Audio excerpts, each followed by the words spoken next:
ABCD बोल के दरवाजा खोल के, माया रस घोल के, हल्लो हल्लो बोल के। ABCD बोल के दरवाजा खोल के, माया रस घोल के, हल्लो हल्लो बोल के। छेड़े तोला रे अपन जान के, जिंदगी के संगी तोला मान के।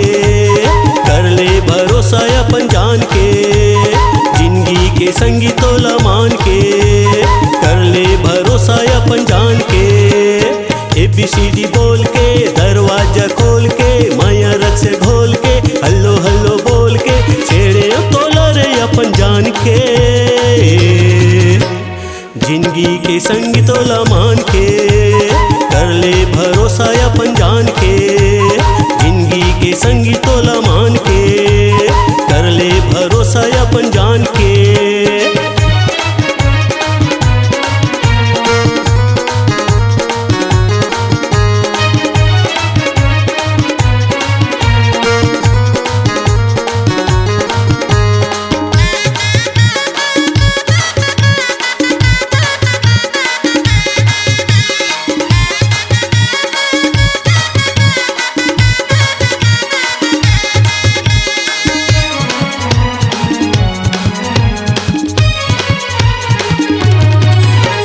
ऐसे कर देवो आके दिल थाम ले, न जानन देवो माया गांठ बांध ले।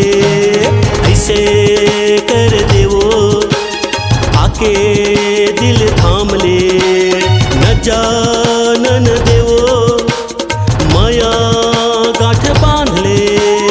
देख ठुमके ठुमक ठुमके आजा आजा गोरी, माल मोरे कना गोरी हबत है भोली। देख ठुमके ठुमक ठुमके आजा आजा गोरी, माल मोरे कहना गोरी हबत है भोली।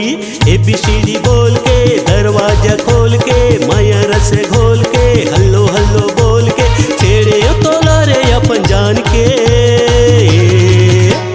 जिंदगी के संग तोला मान के। कर ले भरोसा अपन जान के, जिंदगी के संगी तोला मान के। कर ले भरोसा अपन जान के।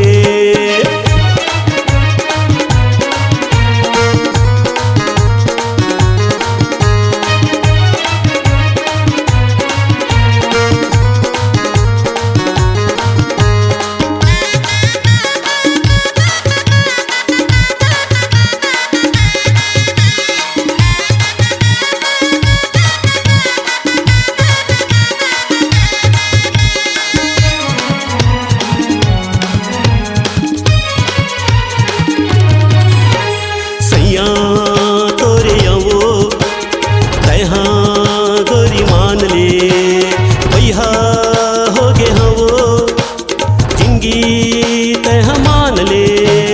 सैया तोरे आवो तैहा गोरी मान ले, भैया हो गे हवो जिंदगी तैहा मान ले। माल तैहा रोम रोम में रज बस के गोरी, घूम घूम के डोल डोल के लाहू तोर डोली। माल तैहा रोम रोम में रज बस के गोरी, घूम घूम के डोल डोल के लाहू तोरे डोली। ABCD बोल के दरवाजा खोल के, माया रस घोल के, हल्लो हल्लो बोल के। छेड़े तोला रे अपन जान के, जिंदगी के संगी तोला मान के। कर ले भरोसा अपन जान के, जिंदगी के संगी तोला मान के। कर ले भरोसा अपन जान के। ABCD बोल के दरवाजा खोल के, माया रस घोल के, हल्लो हल्लो बोल के। छेड़े तोला रे अपन जान के,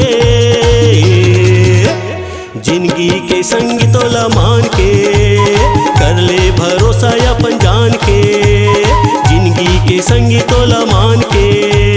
कर ले भरोसा अपन जान के, जिंदगी के संगी तोला मान के। कर ले भरोसा अपन जान के, जिंदगी के संगी तोला मान के। कर ले भरोसा अपन जान के। हाय आपकी आवाज़ ही आपकी पहचान है। यदि आप अपनी आवाज़ को एक नया आयाम देना चाहते हैं तो चले आइए मल्टी ट्रैक डिजिटल रिकॉर्डिंग के लिए AVM audio video studio Khabtarai Raipur 9301523929 9329698047। Program के लिए संपर्क करें छत्तीसगढ़ी लोक कला सांस्कृतिक मंच मोर गवई के फूल, ग्राम भिमौरी, बेरला, बेमेतरा। संचालक उत्तम कुमार देवांगन। Mobile number 9926402793।